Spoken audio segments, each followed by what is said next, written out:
So I am very excited in using this camera, the Fuji X-T3. It's more and more I use it, the more and more falling in love with the X-T body. X-T2 took me away from the whole X-T experience. X-T1, which was my first Fuji camera, fell in love with it. It was really tough at the beginning to understand how to utilize the features, but when it nailed the focus, the color renditions, the black and whites were really nice.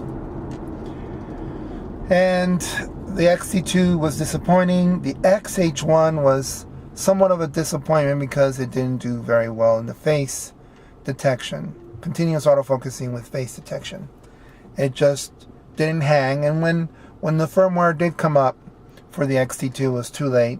And for the X-H1, the firmware did help a little bit, but ultimately it still doesn't do a great job. And so far, utilizing the X-T3's face detection, continuous autofocus, which is automatic, it's doing a great job. And it does a great job in 400 when it's at 400% dynamic range. Right now, I have the 16mm f1.4 lens. It's at, I think it's at 2 right now.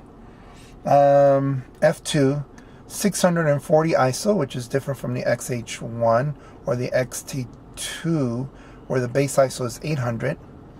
So it's at 640 right now. It has an ND filter of 3 stops, which I've noticed that it sort of is, it does affect the colors a little bit.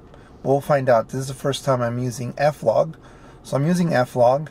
It's at 1080p, 23.98, 1/48th of a second. And it's at group movie mode, in group mode, or group. It is, the way it's filmed, the compression is H.264, and it's in intra, I think that's right, I or something. No, it compresses all the images.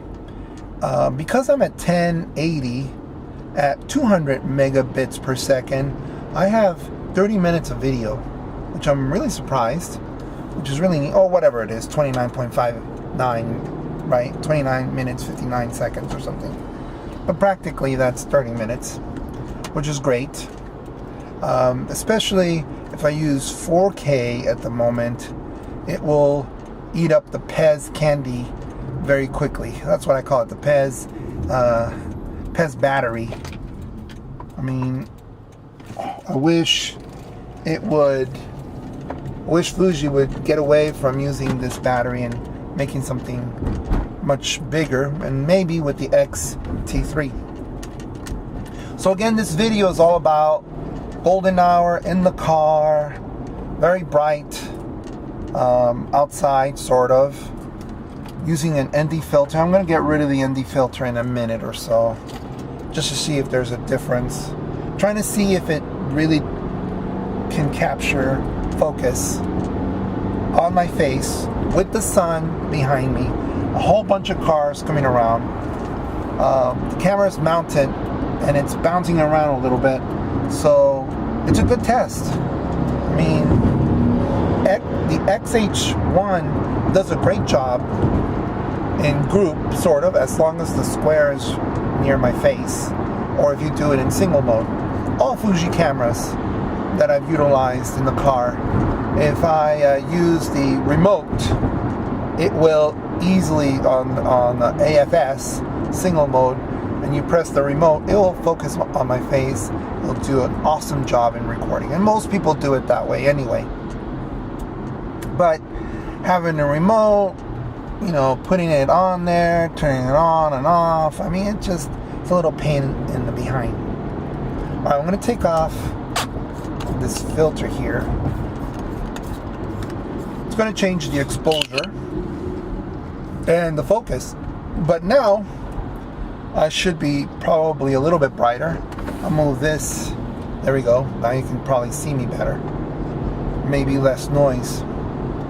We'll see. What I'll probably do is first part of the film, it'll look what it should look like with FLOG, and then I'll put a LUT to it. I'll tell you what it is on the video. You'll see on the screen.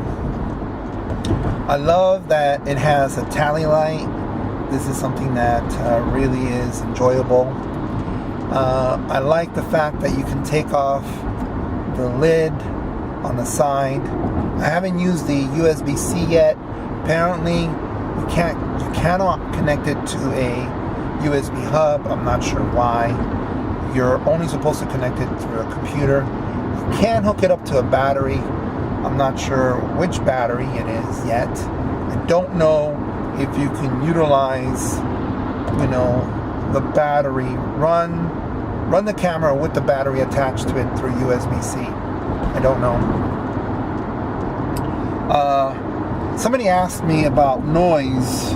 If you can hear the noise of the lens moving back and forth, if you're just using that, the microphone, right? The microphones, there's two microphones on the top of where the prism should be, right? Or on a DSLR. On the top, there's two holes for audio. By the way, I'm not using a microphone on this, an external microphone. It's internal. It is limited. It does have that a limiter on it. So if I kind of yell, it will make sure it doesn't break a certain level. And I've tested it a little bit. I don't know what dB level it is right now. I know it's at negative something. And I try to stay within that green line, or a little bit above that. And anyway, somebody asked if you can hear the motor of the lens, and in this environment you can't. I mean, there's too much noise. You got these cars passing by, the noise of the car, but in a very quiet room, very quiet room, you can hear it.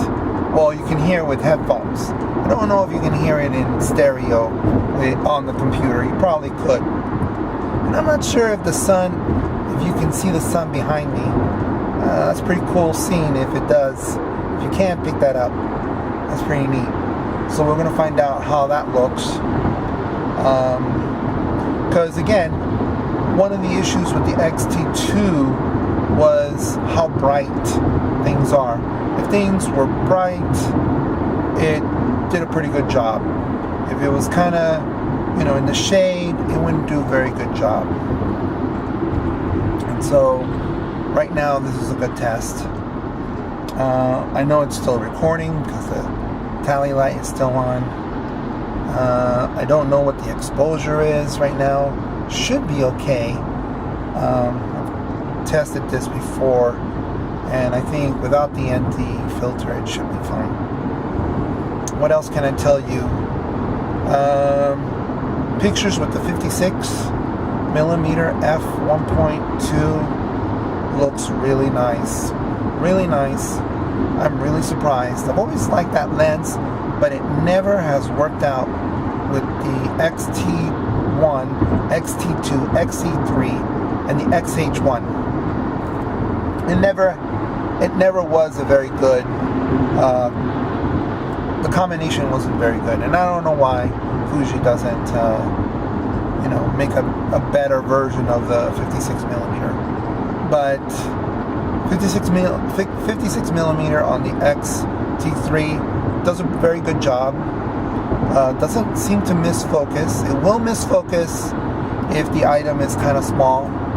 Like, for example, a fly. I was trying to take a picture of a dragonfly within, 2 meters or something, and it wouldn't pick up the dragonfly because it was probably too bright or something.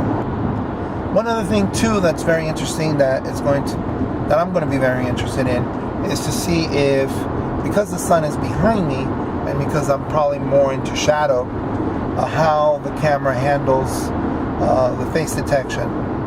And so far in my testing, it's been doing a great job.